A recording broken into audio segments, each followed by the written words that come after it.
Hello YouTube, and Herpsterp's here, and he's ready for Randomizer Monday. I can't imagine this going badly. Oh wait, I didn't want to start the mission, I just wanted to look at it, dang it. So, Isn't that wonderful? I'm already screwing things up. Let's see here. So, the first mission here was a secondary... My god, that Vonio and of course keep interrupting me. The first mission here was a secondary only, which is, again, of course, against the spirit of a randomizer mission. So I'm going to go ahead and do the second sortie mission today. Now it looks like it's going to be exterminating some Corpus with bonus impact damage. Impact isn't that scary on the Corpus, you know. Corpus techs fire a weapon with primarily puncture damage, and the main Corpus crewmen with their flux rifles tend to fire weapons that are mostly slash, so impact isn't too scary. But we'll see how this goes. Oh! I straight up drew Rhino again. Well, there you go. Oh yeah, I can't imagine rolling a bunch of Vaykor weapons here since I've got so many spares of those sitting around. But okay, let's see what I've got here. I've also got a Death Cube. I haven't touched Death Cube in forever. And a dual Toxocyst. And okay. Well, since I appear to have randomized Rhino, even after I was just using him in the past mission, let me show you guys this build that I use on Rhino. Now, what the goal of this build is to essentially maximize for stomp, right? And I know that that's pretty generic. People haven't really gone for super high value iron skin builds for a long time, but still I feel like this build is pretty excellent because the number one most important feature here is that I'm achieving 190% ability range, so stretch, auger reach, and cutting drift all stacked on top of each other, and there's no overextended here, right? Which means that my power strength is still sitting right at 100% as opposed to a lot of Rhino stomp builds which are sitting at reduced power strength builds. And that means that I still have lots of iron skin, and also very importantly, my roar is still putting out 50% increased damage to all allied warframes. And since the roar has a huge radius because I'm building for power range, that means that I can keep that damage buff on people for a long time. Now obviously a high power strength Rhino is going to increase your damage output by even more than 50%, but this one still is able to use the buff, and that's the important thing. The other mods that we're using here, besides lots of range, I've got fleet expertise on for some ability efficiency to cut down the costly ult down to 40 energy. It will be marked So on as long as I navigation. carry Xeneric, I can be spamming that pretty consistently. Then I've got constitution and continuity for some ability duration, and I really want to always point out the knockdown recovery on constitution. That's fantastic on that mod. And then vitality and steel fiber. Arguably, I could be going for a redirection here, or I could be going for another mod that would augment my abilities, something like, say, I don't know, a variant on flow, probably prime flow, but you know, something like that. Arguably though, I like steel fiber because it has a multiplicative effect on the iron skin, the same way that grabbing power strength would have an increased, would increase power. Wow, I jumbling over my own words. Let me start this over. Alright, steel fiber increases iron skin the same way that power strength increases iron skin, because iron skin has a power strength scaling and an armor scaling, right? And I'm using reinforcing stomp here to replenish my iron skin constantly. I don't want the iron skin value to be too low at base, which is why I'm running with this steel fiber as a way to get more iron skin. And you might say that I could also be running with some power strength here in place of the survivability mods, and that's true. But to be fair, Rhino's iron skin will sometimes drop off. It will also sometimes get purged off of them by nullifiers, and having just the steel fiber vitality as generic tank mods feels good to me. Last but not least, corrosive projection, because I'm going to be dealing a lot of ability damage to people, and that's always good. So, the Vaykor Hek has to be, if not my favorite primary weapon of all time, at least within my top 3 favorite primary weapons. Because it's a very high status chance shotgun that also can be built into a hybrid crit build. And I feel like that is too valuable not to emphasize how good the fact that the Vaykor Hek is a hybrid weapon can be. Because not only is this shotgun dealing 10k raw damage plus having a 50% crit chance and a 4 times multiplier, but it's also got a 90% status chance with a large amount of corrosive damage. I love this weapon so much. The effective damage output is amazing, and it isn't it is able to shred through heavily armored targets. So how am I achieving this? Well, you can see it, but we're going with Hell's Chamber for multi-shot because shotguns benefit a lot from multi-shot. Not only does it spit out more pellets for more status effects, but I mean, it's multi-shot. It increases your base damage. So, point blank for more base damage. Shell Shock and Toxic Barrage for some corrosive damage there and more status effects. And then I've got Scouring Inferno on here as a third dual stat mod for more status chance, and that's stacking heat, which I've also got Blaze on here for some more base damage and some more heat, and that's going to add to the Scouring Inferno damage. So you can see I've got the same amount of heat element as I do corrosive elemental. Now the Blaze is particularly questionable out of anything on the build. If you were to be swapping out a mod, that would be the mod I would swap out. If you wanted to have something like, say, Punch Through on this weapon, then you could go ahead and grab what's the name of that? Seeking Fury is a fantastic punch-through mod for shotguns. And you could also go ahead and pick up some more multi-shot off of Vigilante Armaments. That would also allow the weapon to put out more status procs per shot. And there's the set bonus, which is pretty good on a crit weapon. Or you could be putting in some more critical mods. For example, something like you could just stack a bit of Hunter Munitions. I feel like that's not necessarily useful on this weapon because the crit chance is so low, but there's other shotgun crit mods you could be using. The Shrapnel Shot is pretty good, things like that. The biggest point I want to make though is just that Blaze is always a fantastic mod for increasing the damage output of a shotgun. And finally, of course, critical chance, blunderbuss, critical damage, primed ravage. I'm short a point in this. Also, this weapon has 4 Forma into it, which has left me with a whole bunch of extra capacity. I feel like at some point in the past I over-formed this thing to be putting in some generic elemental mods, and then went back and overrode some of those Forma. That's why this Blaze is sitting here on a V polarity. But point being that you could get this accomplished with about 3 Forma, I would assume. Okay. Now let me quick check. Yeah, the default Vaykor Hek only comes with 1 V and 1 D, so yeah. You just overwrite that D with a V and add 2 more Vs, and it'd be fantastic. So, my dual Toxocysts are a weapon that I don't particularly like, but I went ahead and put some Forma into because of the way that they interacted with Mesa's Peacemaker. Now, back when... I'm still not sure, because I haven't tested it since the rework of the way that Exalted Weapons work, but I won't really have a chance to test it here. Basically, the idea is that when you get a headshot with a dual Toxocyst, they get more... they get some bonus, I think is either toxic or corrosive damage, and they also get a ton of bonus fire rate and stop using ammunition for a little bit, and become very, very accurate. Super important, right? And that's why this build here looks a little bit odd, and honestly, I think I should probably get rid of this build because the dual Toxocysts are not a crit weapon, right? They're sitting at a base 5% crit chance, and the only reason that those crit mods were on there was because Peacemaker was inheriting that build. But that build doesn't make any sense anymore now that Mesa's Peacemaker is using its own mods, right? But the idea being, of course, you can get the bonus fire rate and the bonus damage to transfer over if you proc the dual Toxocyst buff and then cast Peacemaker. That was the idea behind it. I'm assuming this here is something more reasonable. Yeah, this is quite a bit more reasonable. So what we're going with here, right, is just a generic status build because the weapon has a very high status chance. And we're going with corrosive status here, so Jolt, Distal Pestilence for the corrosive, and then some fire, Scorch, and Prime Heated Charge, so a bunch of extra fire damage on top of that, just because the 3 dual stat mods already get you to 100% status chance.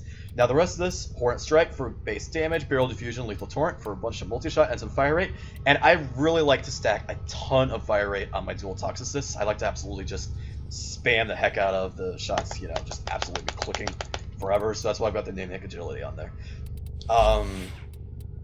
Obviously, you could choose to put on some mods other than Dynamic Agility. Auger Pack comes to mind just to stack a bit more raw damage, but I like very high fire rate. Finally, I've got my Vaykor Sydon, which has a Riven on it. It's not a particularly good Riven, but it's a Riven. Toxin and attack speed, and some reduced status chance, which isn't ideal because the Vaykor Sydon is designed to be a status weapon. In fact, I've got the condition overload on here because of the fact that it's such a good status weapon, but I need to roll this a couple more times, and the plus 53% attack speed means that this Riven mod can stand in for Fury, well, specifically Prime Fury in this case. It's got giving me more attack speed than just about a max out Prime Fury. So that's why I'm running that Riven, plus it's got some more damage. And I'm stacking the Toxin with Voltaic Strike for Corrosive. And I'm doing something very important here that is good to keep in mind, which is stacking an additional status type, because Conditional Overload stacks up your melee damage a lot based on how many total status types your weapon is able to put out. And that's why I've got both Corrosive and Heat on here to stack with the base puncture and impact damage the weapon does. You won't see that impact proc very often, because the Vaykor Sydon is almost completely puncture damage. For the rest of the build, Life Strike because I want to heal, Pressure Point, and Reach because Pressure Point is damage, and this is a Pole Arm, and Pole Arms have a huge melee range, so it's good to amplify that with Reach. And finally, I've got Guardian's Derision on here, and that's very specific to the Vaykor Sydon, because of the fact that the Sydon likes enemies to be targeting you, basically. When you hold up a block, if you take 15 projectiles, or I think it's mostly just projectiles proc this, but you might be able to proc with melee hits as well.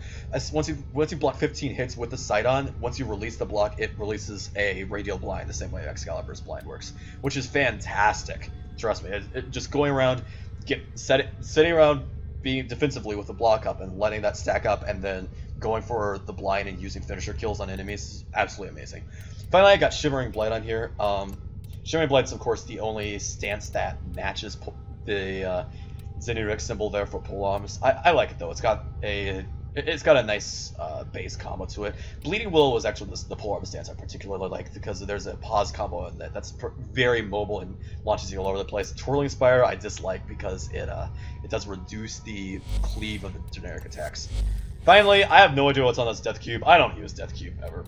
It's even got an attack precept on there. What did I just do? Animal Instinct. I don't want to attack precept on there if possible.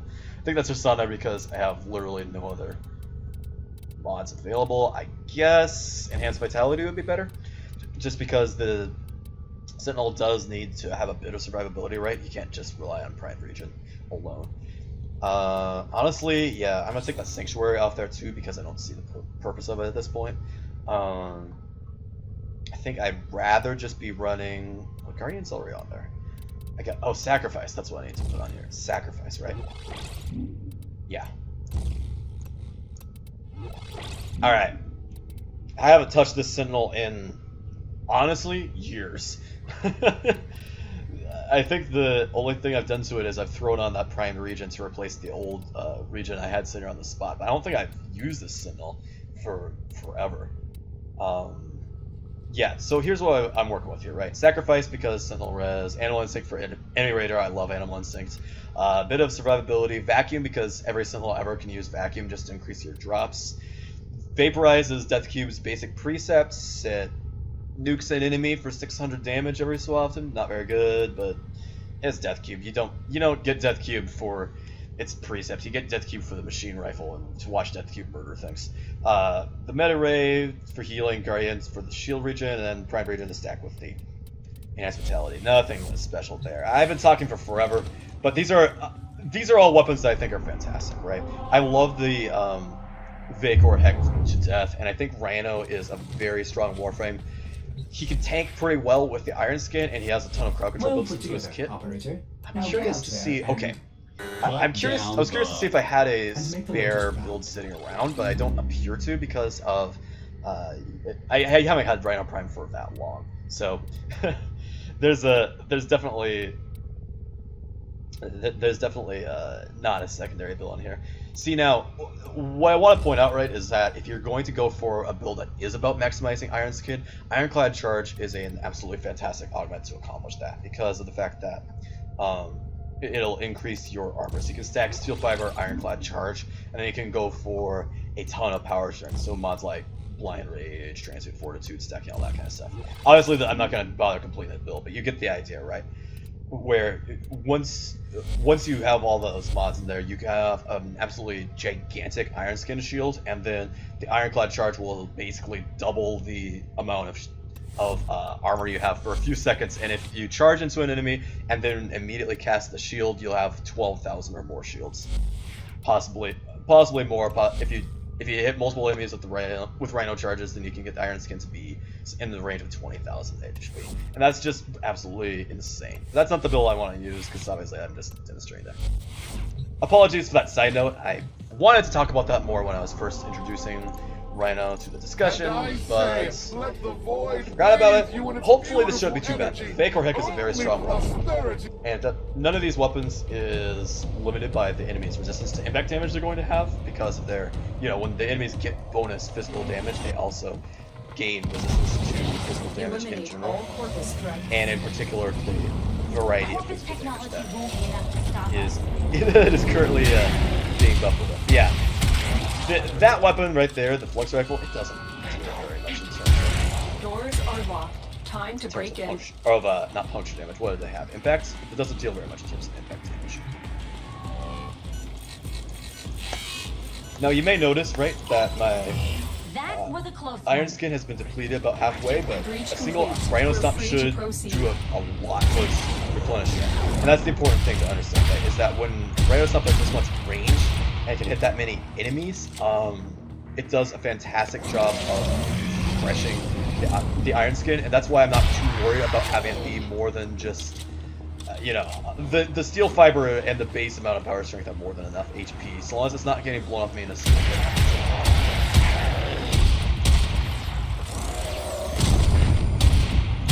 Also important, I think the amount of Iron Skin, the percentage of it that it replenishes does scale with power strength, so that's very important to know. Don't quote me on that. I seem to remember trying this out with Vaykor Sydon in the past and watching it not replenish Iron Skin as quickly. The thing is, though, it's really the effect of the stomp, the replenish or something, whatever it's called, the armor from the stomp, is it scales so much better with the number of enemies that you hit than with the amount of skin you get. All you have to do is hit 20 or 10 enemies and yeah, see there I'm only hitting 1 or 2. And then get very much Iron Skin out of it, but it doesn't matter. Because this build has enough efficiency that I can physically keep stomping them. As you can see, the Vaykor Hek, even though it's built as a corrosive build to deal with armor targets, the crits on it are absolutely wrecking these corpus. I'm gonna swap to the Toxocyst just to illustrate how fast we fire this build.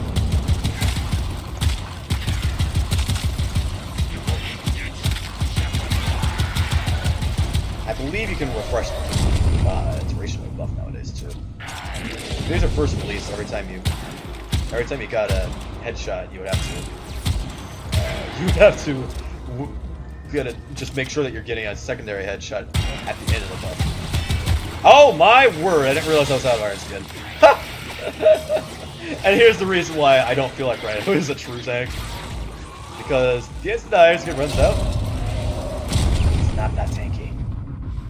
Not gonna lie, he's only got about, I think even Rhino Prime only has a little bit more armor than your generic Excel. This one is something like 250 HP. I don't remember the exact numbers, but it's not that much. Yeah, I got the buff going. Yeah, I believe you can now refresh that buff while it's active. It's pretty huge. Anyone who doesn't know, you can shoot out those sapping bubbles. Yeah, as you can see too, while the buff is active, not only am I not using ammo, but the recoil on this weapon is very much improved, which helps a lot for being able to spam out fire during that period. It's actually kind of a non-bow with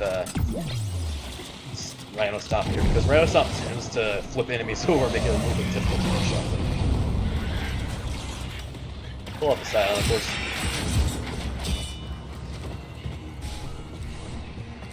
See if I can just show off the radar blind on it once. Very powerful weapon. Oh, no, do not do that. Oh, watch that Iron Skin. You can see up there in the upper right corner where it says pull up time is 1.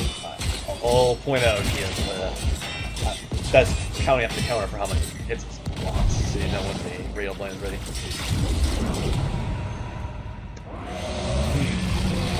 Seems to not be actually counting up because of the fact that I got the Iron Skin.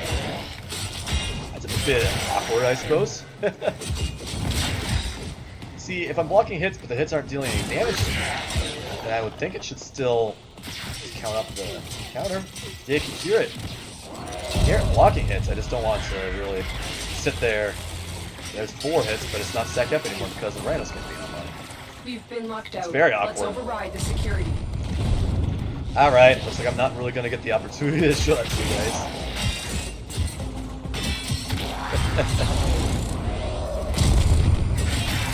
That's fine, that's fine. I wasn't too horribly worried about this. Exterminate mission is usually even in scenarios where something is going horribly wrong. That's a little mistake. I would actually be careful about that. Yeah, even in scenarios where things are going comparatively wrong, normally exterminate missions are easy enough because the objective is specific. So I wasn't horribly worried about this one, even though it is level 85 or something. Let me just walk through that door. Huh. And you see there, 25% HP on the skip to 65. That's equivalent of gaining probably 1,500 HP on it, since, you know, the max HP of it is, what, 2,500 with this build, something like that? And there's max. That's the power of that augment. It doesn't really matter how much iron skin I have, as long as it's not getting blown up in a single hit. It refreshes completely as you're standing in the middle of a bunch of enemies and you stun.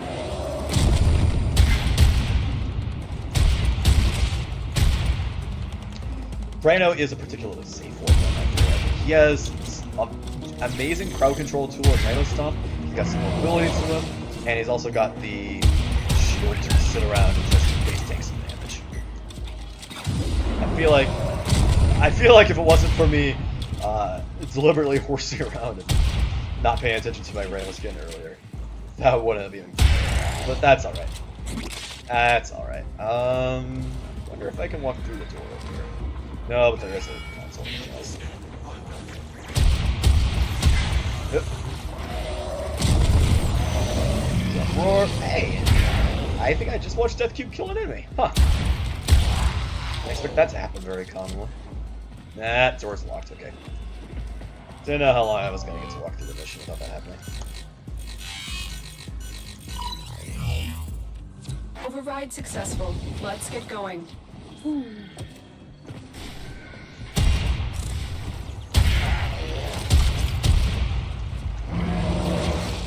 One very minor but nice attribute of this Rhino build is the fact that when you have this much power range, the Rhino charge doesn't go a long distance. Right?